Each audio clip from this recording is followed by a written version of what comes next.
Welcome to Alexa Recommends. I'm Alexa, and this year I'm doing Peter Bogdanovich's Movie of the Week challenge. And last week's movie was Anatomy of a Murder from 1959, directed by Otto Preminger. Loosely based on a real case tried in the Michigan Supreme Court, Anatomy of a Murder follows a small town attorney, Paul Beegler, played by Jimmy Stewart, as he's hired to take on the case of a soldier, Lieutenant Mannion, who murdered a bar owner after the bar owner allegedly assaulted his wife Laura. While Jimmy Stewart is excellent as always, I really think Anatomy of a Murder hinges on Lee Remick's performance as Laura, this sexy yet innocent wife. You spend the entire movie trying to decide if you believe her or if she's a credible witness. And as much as Anatomy of a Murder is about the law, it's also about who and what people choose to believe, and how those beliefs are inherently shaped by bias. But Preminger was no stranger to taboo subjects. As Bogdanovich mentions in his review, Preminger tackled drug abuse in The Man with the Golden Arm, starring Frank Sinatra, as well as sex in The Moon is Blue, which stars David Niven and Maggie McNamara. This movie was famous because it got the word virgin past the censors. But for whatever reason, Bogdanovich leaves out Preminger's Carmen Jones, starring Dorothy Dandridge and Harry Belafonte.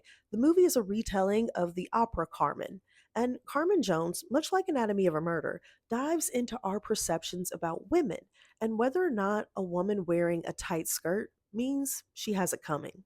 And in the 60 years since Anatomy of a Murder premiered, very little has changed about the law or people's inherent biases, and that's probably why the film holds up so well. If you've enjoyed some of the more recent legal thrillers like Anatomy of a Fall or Juror Number Two, which also analyze and scrutinize the way defendants and victims are looked at under the criminal justice system, I recommend that you watch some of these older classic legal thrillers like Anatomy of a Murder, as well as Billy Wilder's Witness for the Prosecution, which also follows a seasoned attorney defending a man in a murder trial and a complicated wife, as well as And Justice for All, which stars Al Pacino as an idealistic attorney who's forced into defending a judge accused of a heinous crime. And while not a classic or even a movie, I do think more people should watch The Night of, which is a limited series that you can find on Max. It stars Riz Ahmed as a young man accused of a violent crime that he claims he didn't commit. And as always, I'd love to know in the comments from other people, what are your thoughts on Anatomy of a Murder? And join me next week.